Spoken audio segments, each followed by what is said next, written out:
আমি কেমনি আমার এই কলজা টুকরা ছাড়া আমি থাকবো? আমার পক্ষে সম্ভব না। দিনে ও 50 থেকে 100 টাকা কম দেয় আমারও।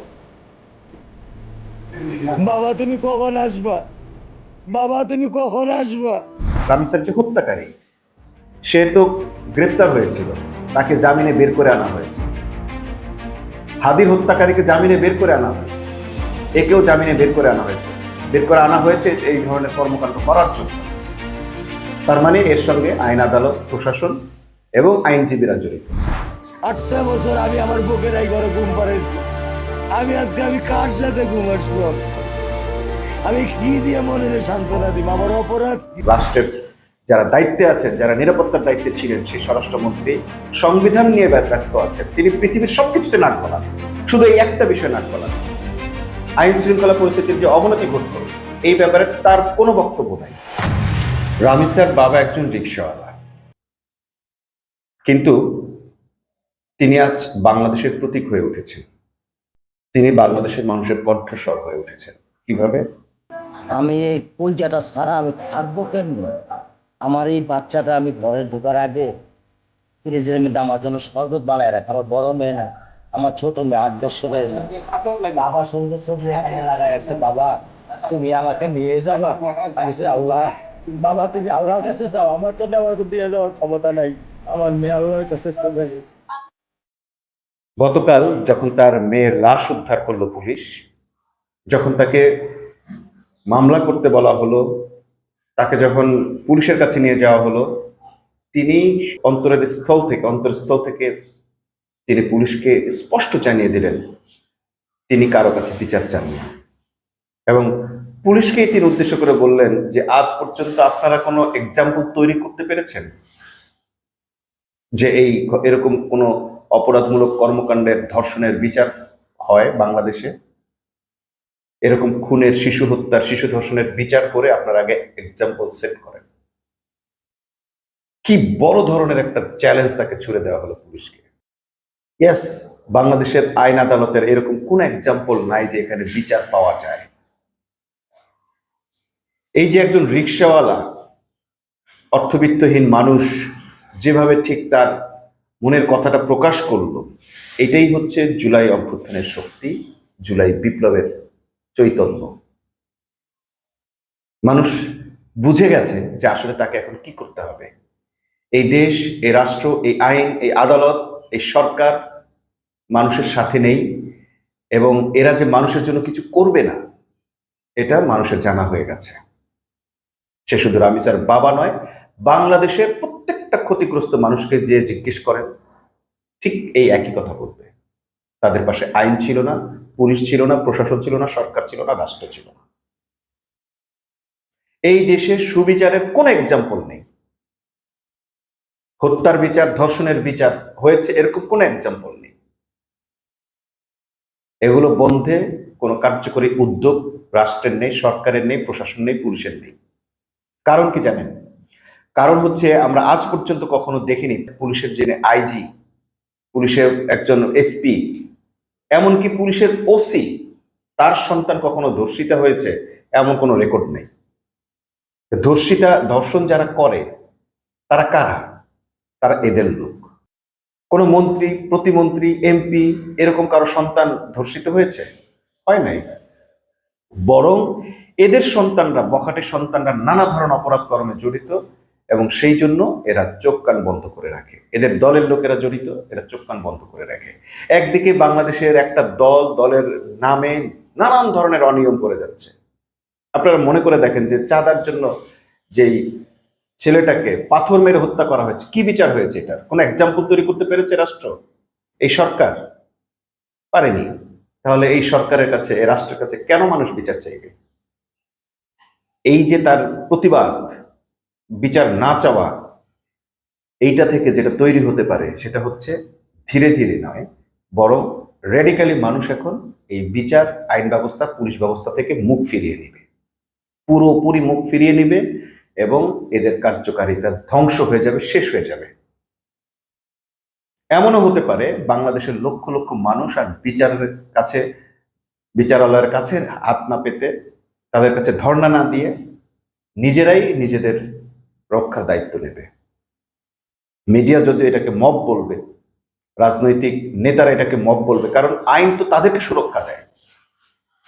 আজ পর্যন্ত কোনো মিডিয়াকে জনগণ পুড়িয়ে ধ্বংস করে দিতে পারেনি, তাদেরকে প্রশাসন রক্ষা করেছে। আর এই প্রশাসন, এই মিডিয়া প্রশাসনকে রক্ষা করে। যদিও আমরা দেখি যে কিছু মিডিয়া কখনো কখনো প্রশাসনের বিরুদ্ধে কুসুম কুসুম বিরোধিতা করে, আসলে মূলত এরা এদেরকে রক্ষার দায়িত্ব নিয়েছে। কিন্তু জনগণকে রক্ষা করতে কেউ আগায় আসে না, বরং জনগণকে ভিকটিম বানায় এইসব মিডিয়া এবং প্রশাসন। আমরা এমন এক দেশে বাস করছি যেখানে একটা ছোট বাচ্চা শিশু, 7 বছরের শিশু নিরাপদ নয়, তাকেও কুরুচিপূর্ণ যৌন লালসার শিকার হতে হয়। এবং রাষ্ট্রের যারা দায়িত্বে আছেন, যারা নিরাপত্তার দায়িত্বে ছিলেন, সেই স্বরাষ্ট্রমন্ত্রী সংবিধান নিয়ে ব্যস্ত আছেন। তিনি পৃথিবীর সবকিছুতে নাক গলান, শুধু এই একটা বিষয় নাক গলান না। আইন শৃঙ্খলা পরিস্থিতির যে অবনতি ঘটলো এই ব্যাপারে তার কোনো বক্তব্য নাই। অথচ আপনি যে কোনো কথা বলেন, প্রধানমন্ত্রীর দায়িত্ব তার, প্রতিরক্ষা মন্ত্রীর দায়িত্ব তার, পররাষ্ট্রমন্ত্রীর দায়িত্ব তার, শিক্ষামন্ত্রীর দায়িত্ব তার, আইনমন্ত্রীর দায়িত্ব তার, সংসদ মন্ত্রীর দায়িত্ব তার, আর নিজের স্বরাষ্ট্র মন্ত্রণালয়ের দায়িত্ব তার। সব প্রশ্নের জবাব তিনি দেন, সবার হয়ে তিনিই কথা বলেন সংসদে, কিন্তু তার যেটা দায়িত্ব সেটা তিনি পালন করতে পারেন না। বলবেন যে এরকম একটা ঘটনায় সরকার কি করতে পারে? এখানে সরকার করতে পারে না, তাহলে পারে কে? যদি মনে করেন এগুলো বন্ধ করার জন্য সরকার করার ক্ষমতা রাখে না, তাহলে এই সরকার থাকার দরকারটা কি? এই আইন আসা প্রশাসন এগুলো থাকার দরকার কি? প্রত্যেকটা মানুষকে বলে দেন যার যার নিরাপত্তা শেষে বজায় রাখুন। সাহারা খাতুন যেভাবে বলেছিল আপনার ঘর আপনি তালা মেরে যাবেন, আসলে কথাটা হচ্ছে আপনার নিরাপত্তা আপনি নিশ্চিত করবেন, আইন হাতে তুলে নেন। এই কথার অর্থ হচ্ছে আপনি আইন হাতে তুলে নেন। প্রত্যেকেই যদি নিজের সেফটি নিজে ব্যবস্থা না করে, এখন সেটি আইন হাতে তুলে নেওয়ার মধ্য দিয়ে হোক, কিংবা আইনকে অস্বীকার করার মধ্য দিয়ে হোক, কিংবা এই ধরনের স্বরাষ্ট্রমন্ত্রীদেরকে ঝেঁটিয়ে বিদায় করার মাধ্যমে হোক, এটা তাদেরকে করতে হবে। আদারওয়াইজ প্রত্যেকে রেডি থাকতে হবে, প্রত্যেকে তার শিশু সন্তান, তার আপনজন এবং নিজেকে ক্ষতিগ্রস্ত অবস্থায় দেখতে পাবে। বাংলাদেশে এই মুহূর্তে আইনের কোনো শাসনের চিহ্ন আমরা দেখছি না। বাংলাদেশে এই মুহূর্তে পুলিশের কোনো কার্যক্রম আমরা চোখে দেখছি না। আপনি যদি কাউকে নিয়ে স্ট্যাটাস দেন, কারো মেয়েকে নিয়ে স্ট্যাটাস দিলেও আপনাকে ধোলাই করা হবে, গ্রেপ্তার করা হবে। আর কারো মেয়ে ধর্ষিতা হয়ে গেলেও তার কোনো বিচার হবে না, হয়নি, হবে না, হবে না, হবে না। ওই যে রিক্সাওয়ালা বলেছে, একটা এক্সাম্পল সেট করতে না পারবে না। এই পুলিশকে আমরা চ্যালেঞ্জ দিলাম, এই স্বরাষ্ট্রমন্ত্রীকে আমরা চ্যালেঞ্জ দিলাম, কোনো এক্সাম্পল তারা সেট করতে পারবে না। একের পর এক শিশু ধর্ষিত হচ্ছে, একের পর এক শিশুকে হত্যা করা হচ্ছে, নৃশংসভাবে হত্যা করা হচ্ছে।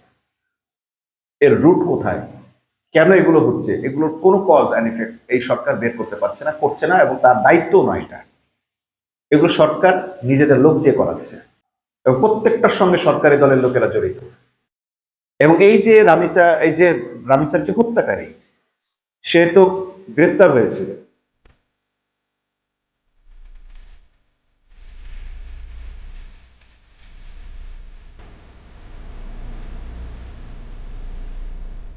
তাকে জামিনে বের করে আনা হয়েছে। হাদি হত্যাকারীকে জামিনে বের করে আনা হয়েছে, একেও জামিনে বের করে আনা হয়েছে। বের করে আনা হয়েছে এই ধরনের কর্মকাণ্ড করার জন্য। তার মানে এর সঙ্গে আইন, আদালত, প্রশাসন এবং আইনজীবীরা জড়িত। আপনি কোথায় যাবেন? কোথায় যাবেন? তাকে তো গ্রেপ্তার করা হয়েছিল, আইনের শাসনের অধীনে নেওয়া হয়েছিল, জামিন দিয়ে তাকে আবার এই ধরনের অপরাধ করতে সুযোগ দেওয়া হয়েছে। তার স্ত্রী তাকে সহযোগিতা করেছে, একটা শিশু বাচ্চাকে হত্যা করতে তার স্ত্রী তাকে সহযোগিতা করেছে। কোন বাংলাদেশ? এই বাংলাদেশে এখন দম বন্ধ হয়ে আসছে আমাদের। এই বাংলাদেশে বেঁচে থাকা ম্যাজিক ছাড়া আর কিছু না।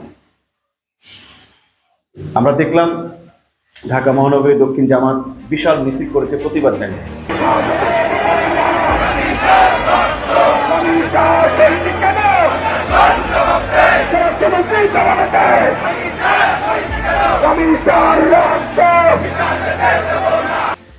হ্যাঁ, এরকম প্রত্যেকটা ঘটনার জন্য সরকারকে চাপ প্রয়োগ করা উচিত।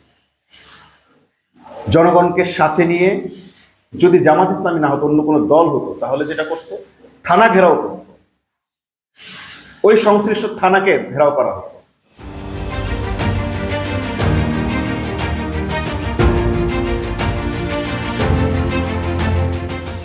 শক্তি প্রয়োগ ছাড়া এই ধরনের শক্তিশালী একটি খুনি বাহিনীকে পরাস্ত করা যাবে না। শুধু মিছিল দিয়ে, গণতান্ত্রিক ভাষা দিয়ে কোনোভাবেই এই ধরনের রাষ্ট্রীয় সন্ত্রাস, রাষ্ট্রীয় অপকর্ম বন্ধ করা যাবে না। অতএব আমরা দেখতে চাই রামিসা হত্যার আসলে কি হয়। 7 দিন, 15 দিন, 20 দিন আমরা এই ঘটনাকে ভুলে যাব, সরকার সেই আশায় থাকবে, এবং আমরা নিশ্চয়তা দিয়ে বলতে পারি এই ঘটনার কোনো বিচার হবে না, এর কোনো সুরাহা হবে না। অন্তত অপরাধীরা শাস্তি পেয়েছে এরকম দৃশ্য আমরা কখনো দেখতে পারবো না। জনগণকে এখন নতুন রাস্তা বের করে নিতে হবে তাদের সেফটির জন্য, তাদের নিরাপত্তার জন্য।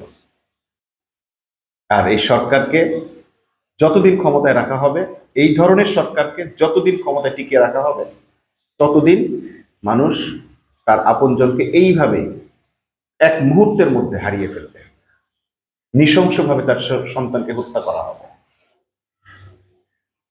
এবং এই বিচারের নামে, এই বিচার এত দীর্ঘতর হবে, হাদির হত্যার বিচার 3 মাসের মধ্যে হবে বলেছিল একজন আইন উপদেষ্টা। কারণ সে জানতো 3 মাসের আগে সে বিদায় নেবে।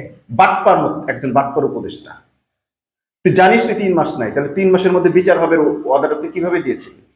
হাদির হত্যার বিচার কি 3 মাসের মধ্যে হয়েছে? হয়নি, হবে না। এই দেশে কোনো দুঃশাসনের বিচার হবে না, অপরাধের কোনো বিচার হবে না। এই দেশে বিচার হবে সৎ মানুষের, যারা কোনো অপরাধ করে না, প্রতিবাদ করে, তাদের বিচার হবে। তাদের বিচার করতে 3 ঘন্টা সময় লাগে না এই সরকারের, এই প্রশাসনের। এমন একটা হতভাগ্য দেশে আমরা বাস করছি।